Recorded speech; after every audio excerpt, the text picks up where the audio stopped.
Buenas tardes. El tema de investigación que nosotras tomamos fue el actual específicamente en el nivel secundario de ambos sistemas públicos, tanto público como privado.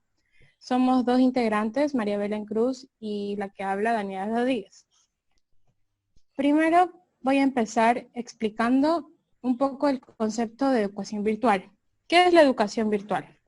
Se puede definir educación virtual, también conocida como educación en línea, que se refiere al uso a la mezcla de educación más Internet, mediante el uso de programas de formación que tienen el propósito de enseñar la enseñanza y el aprendizaje a través del acceso a Internet. Entonces, ¿cuál fue la problemática dentro de nuestra investigación? Fue la crisis sanitaria, más conocida como la pandemia del coronavirus. La cosa fue que el 12 de marzo del 2020, el gobierno nacional decidió suspender todas las clases a nivel nacional, tanto en Santa Cruz de la Sierra como a nivel nacional. Entonces, así como de golpe, todos los colegios tuvieron que empezar a llevar educación en la modalidad virtual. Y ninguno de los sistemas, tanto público como privado, estaban preparados para tal crisis. Entonces, algunas de las ventajas y desventajas de la educación virtual, como ventajas tenemos es la reducción de costos, puesto que ya no tienen que utilizar transporte público para llegar al colegio o otro tipo de transporte, entonces se reducen los gastos en cuestión de transporte. Otra de las ventajas es que el acceso al contenido de estudio es ilimitado. Uno puede acceder a este contenido con las veces que quiera y puede leerlos cuantas veces quiera. Y como última ventaja podría ser que todos tienen acceso a, bueno, alguna de las desventajas es que no todo el mundo tiene acceso a Internet, no todos los estudiantes, especialmente durante la investigación vamos a probar que eso es lo que sucede con muchos estudiantes. Después también es muy difícil por parte de los maestros captar la atención de los estudiantes y mantenerlos motivados. Otra cosa es que la inversión de tiempo por parte de los maestros y también de los estudiantes es mucho mayor que con la modalidad de presencial.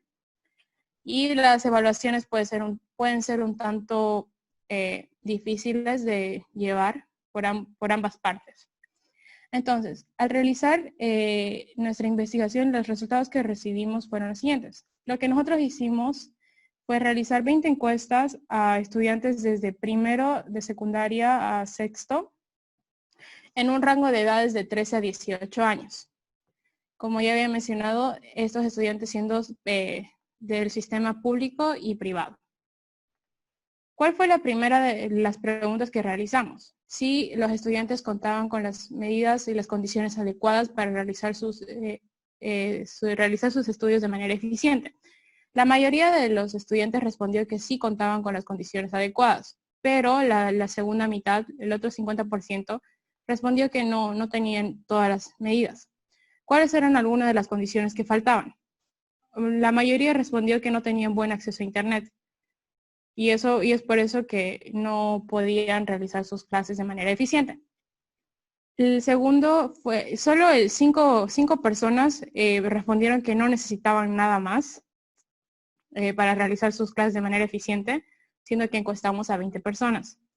Y después también mencionaron el buen ambiente de trabajo y un computador eficiente como algunas de las medidas que faltan. Bueno, ahora María Belén va a hablar sobre los dispositivos usualmente utilizados para este tipo de clases. Continuando con la presentación de datos, cuando se les realizó la encuesta a las personas de qué dispositivos usualmente utilizaban para realizar sus clases virtuales, la mayoría tuvo más preferencia por el teléfono celular, seguida también de la computadora.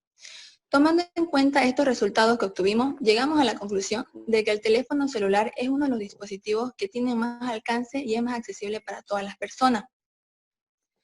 Muy pocos alumnos respondieron que tenían acceso a una computadora, puesto que esto es un dispositivo un tanto más caro, al igual que una laptop.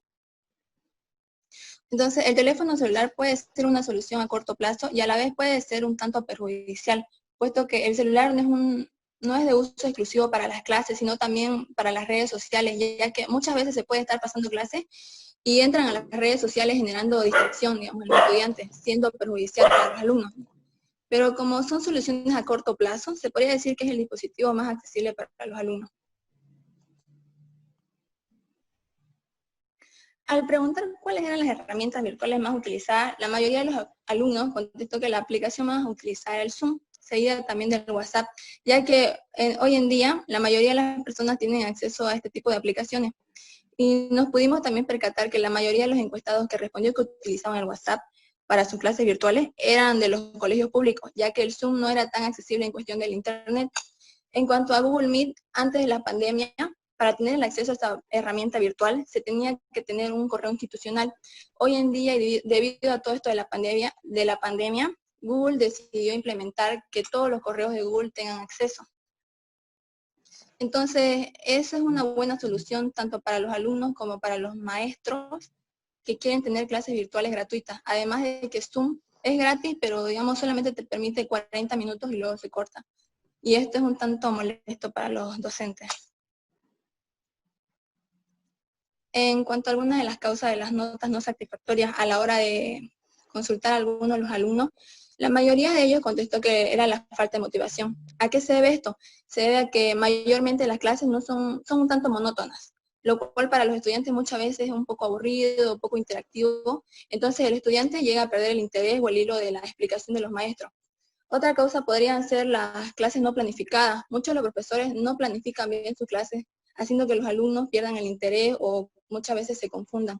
Y es por eso que algunos estudiantes también mencionan que el avance muy rápido e incomprensible de las materias puede llegar a ser una causa de que sus notas no reflejen verdaderamente el interés que ellos tienen por las clases.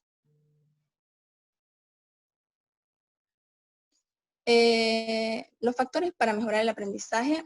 Algunos de los factores que los estudiantes mencionaron es hacer las clases un poco más dinámicas e interactivas y que el estudiante no pierda la motivación de continuar con las clases virtuales.